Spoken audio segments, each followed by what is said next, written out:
இதே மாதிரி உங்க வீட்லயும் குழந்தைங்க போன் வச்சு விளையாடிட்டு இருந்தாங்கன்னா என்னென்ன பிரச்சனை வரும்னு சொல்றேன். வீடியோவை ஃபுல்லா பாருங்க. ஃபர்ஸ்ட், இந்த மாதிரி குழந்தைங்க போன்ல அதிகமா வீடியோ பார்க்கறதுனால அவங்களுக்கு மெமரியில problems, speech delay and attention spans கம்மி ஆயிடும். செகண்ட், போனை பக்கத்துல வச்சு பார்க்கறதுனால அவங்க கண்ணுல மயோப்பியான்ற ப்ராப்ளம்ஸ் வர வாய்ப்பு இருக்கு. குனிஞ்சு பார்க்கறதுனால அவங்க கழுத்துல 5 மடங்கு லோடு அதிகமாக வாய்ப்பு இருக்கு. இதனால கழுத்துல இருக்க மசில் ஸ்ட்ரெயின் அண்ட் கண்ணில் இருக்க ஐ ஸ்ட்ரெயின்னால headaches and migraines problem increase ஆயிடும். தேர்ட், பசங்க இன்ஸ்டாகிராமில் ரீல்ஸ் ஸ்வைப் பண்ணிகிட்டே இருக்கும்போது நிமிஷத்துக்கு ஒரு எமோஷன் மாறிட்டே இருக்கு.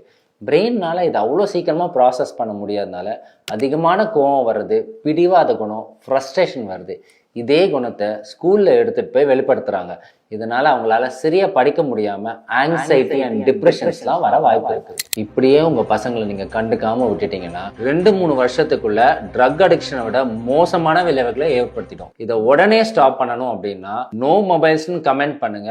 அதை பற்றி டீட்டெயில்டாக ஃபியூச்சரில் ஒரு வீடியோ பண்ணுறேன். தயவு செஞ்சு இந்த இம்பார்ட்டண்ட்டான இன்ஃபர்மேஷனை முடிஞ்ச அளவுக்கு ஷேர் பண்ணுங்க.